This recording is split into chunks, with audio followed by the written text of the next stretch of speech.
Hello, welcome back to my channel. आज बनवायची आहे दह्याची कढी. त्यासाठी मी इथे काढून घेतल्या आहेत हिरव्या मिरच्या आणि एक लसणाची कांडी घेतली, ती सोलून घेतली आणि आत्ताच फ्रेश असा कढीपत्ता तोडून आणलेला आहे. कढीसाठी कढीपत्ता तर मस्ट आहे. तर चला आता यामध्ये ना मी थोडंसं जिरा ॲड केला आहे आणि हे सगळं मिक्सरमध्ये थोडंसं दरदरीत बारीक करून घेतलं आहे. आता ना कढी बनवायची म्हटल्यावरती दही घेतलं आहे मी.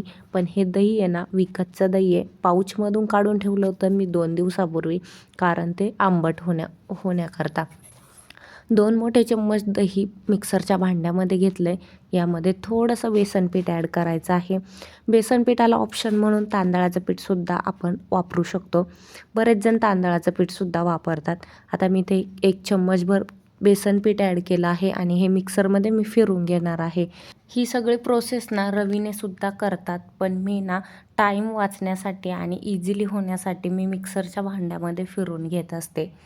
पण हे करत असताना ना काळजीने झाकण पॅक पकडणं गरजेचं आहे. नाहीतर आपल्या फेसवरती दही बेसनचा फेस पॅक लागल्याशिवाय राहणार नाही. Jokes apart. तर चला आता मी ना दह्याच्या कढीला मस्त फोडणी घालते. 2 चम्मचभर तेल घेतलं आहे कढईमध्ये आणि त्यामध्ये सगळ्यात महत्त्वाचं मोहरी ॲड केली आहे. मोहरी तडतडल्यानंतर मग जिरा ॲड करायचा आणि फ्रेश कढीपत्त्याची पाने टाकली आहेत आणि कढीपत्त्याची पाने टाकली की ते थोडंसं तेल उडतंच. त्यानंतर बारीक केलेली लसणाची आणि मिरचीची पेस्ट ॲड केली. याला छान फ्राय करून घेतल्यानंतर यामध्ये हळद ॲड करायची आहे. आता मोस्ट ऑफली बऱ्याच भाज्यांमध्ये आपण काय करतो की तेलामध्येच मीठ वगैरे टाकतो मसाल्यांसोबत, पण कढीला असं नाही करायचं, कारण मग कढी ना फुटते. आता यामध्ये ना दह्याचं आणि बेसनाचं जे मिक्सर तयार केलं आहे ना ते ॲड करायचं आहे. आता मिक्सरच्या भांड्यामध्ये अजून 1 ग्लासभर पाणी घेतलं आहे मी, ते छान धुवून यामध्ये ॲड करणार आहे. आता तुम्ही पाहू शकता की कलर अजिबात आलेला नाही आहे कढीला, पण जशी जशी कढी उकळेल ना त्या पद्धतीने त्या कढीला छान कलर येतो. आणि जोपर्यंत कढीला उकळी येत नाही ना तोपर्यंत हलवत राहायचं आहे, छान ढवळत राहायचं आहे चमच्याच्या साहाय्याने. आणि कढीला उकळी आली की मग यामध्ये मीठ ॲड करायचं आहे, म्हणजे कढी चांगली बनते, फुटत नाही. उकळी आल्यानंतर मी यामध्ये मीठ टाकलेलं आहे, म्हणजे भरपूर उकळी घेतली आधी आणि नंतर मग मी गॅस कमी केला आणि यामध्ये मीठ ॲड केलं आहे. तर कोथिंबीर चिरून घेतली. आता कोथिंबीरशिवाय तर कढी अपूर्णच आहे. कोथिंबीरची छान गार्निशिंग करायची, म्हणजे कढी दिसायला पण खूप छान दिसते आणि कढीच्या चवेमध्ये सुद्धा चांगलाच बदल होतो.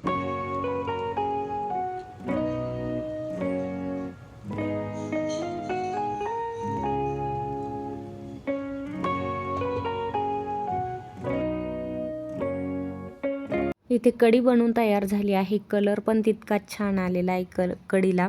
आपल्याला किती थिक पाहिजे ना तितकी थिक बनवायची आहे, पण कढी थोडीशी पातळच चांगली लागते. तर मी अशा पद्धतीने बनवलेली आहे. चपात्या बनवून घेतल्या आहेत. आता इथे मला ना धिरड्याची तयारी करायची आहे. बेसन पिठाचं धिरडं काढायचं आहे. बऱ्याच ठिकाणी धिरड्याला चिलासुद्धा म्हणतात, पण आम्ही धिरडे म्हणतो. आणि इथे थोडंसं कांदा कट करण्याचं टॅलेंट माझ्याकडं सुद्धा आहे बरं का.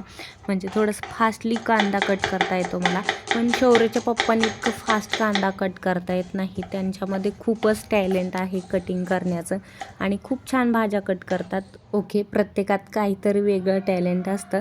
तर इथे बेसन पीठ घेतलं एका वाटीमध्ये, त्यामध्ये हा बारीक चिरलेला कांदा टाकला आणि मिरच्या टाकल्या. त्यामध्ये आता थोडे थोडे सुके मसाले म्हणजे हळद, मीठ आणि थोडीशी कलर येण्यापुरती मी मिरची पावडर ॲड करणार आहे.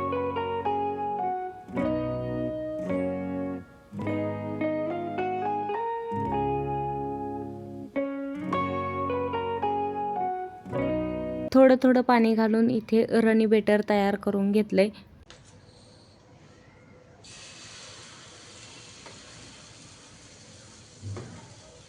चपात्या झाल्यानंतर त्याच तव्याला मी थोडंसं तेल लावलं आणि हे जे बेसन पीठ आहे ना ते त्या तव्यावरती सोडलेलं आहे आणि चम्मचच्या साहाय्याने असे गोल गोल फिरवून घेतलं. खूप छान अशी बेसनाची पोळी तयार झाली. आता साईडनी ना थोडं थोडं तेल सोडलं म्हणजे इझिली धिरडे काढता येते, ते तव्याला चिटकून राहत नाही आणि तुटत पण नाही. मग ह्या अशा पद्धतीने तेल सोडलं ना की ते बरोबर छान निघून येतं. तर आता मी ते काढून घेते आणि पलटी करून घेते. दोन्ही साईडनी छान भाजून घ्यायचं आहे. आणि हे धिरडं तुम्हाला आवडतं का ते मला कमेंटमध्ये सांगा बरं का. खायला खूप टेस्टी लागतं. आणि बघा ना, बेसन पिठापासून आपण काय काय मेनू बनवू शकतो, म्हणजे अनलिमिटेड असे मेनू आहेत बेसन पिठापासून बनवण्याचे.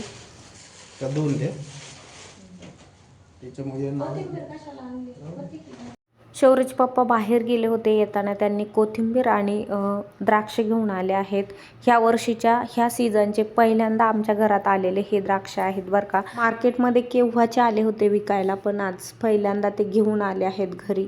आणि हे बघा 2 धिरडे मी बनवून घेतले. छान कलर आलाय ना, मस्त दिसत आहेत ना धिरडे. खायला पण तितकेच छान लागतात बरं का. त्यानंतर ना मग मी किचनचं आवरलं आणि कपडे धुवून घेतले. बाहेर पाहिलं ना तर प्रत्येकाच्या टेरेसवरती वाळवणाची तयारी चालू आहे. आता मी तुम्हाला थोडं दाखवते. प्रत्येक टेरेसवरती 2-2 लेडीज वाळवणाची तयारी करतात उन्हाळी पदार्थ बनवायला. आता सगळ्यांचीच घाई चालू झाली आहे.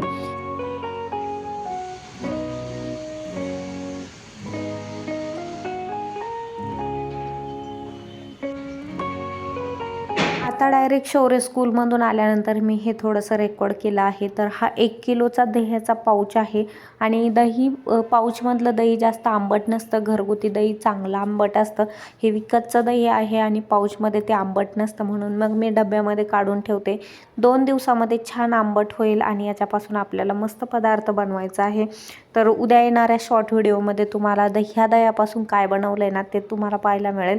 तर चला, आता हे सगळं काढून घेतलं आहे मी. आणि जो पाऊच असतो ना त्यामध्ये अजूनही दह्याचे काही लम्स वगैरे असतात. तर त्याचं काय करायचं, ही बॅग धुवून घेतले ना की ह्याचं पाणी असं इकडं तिकडं वेस्ट न करता आपण मनी प्लांटला घालू शकतो. मनी प्लांटची ताक, दही, दूध या सगळ्या गोष्टींमुळे ना खूप छानपैकी ग्रोथ होत असते. आणि मी हे टाकत असते, हे पाणी वेस्ट न करता मी झाडांना टाकत असते. मी कढीपत्त्याला सुद्धा टाकत असते. म्हणजे आपण कुठल्याही आपल्या झाडांना टाकू शकतो. हे पाणी वेस्ट न घालवता आपल्या झाडांची ग्रोथ ह्याने होऊ शकते. आजच्यासाठी एवढंच. भेटूया एका नवीन व्हिडिओसोबत. तोपर्यंत बाय बाय, टेक केअर.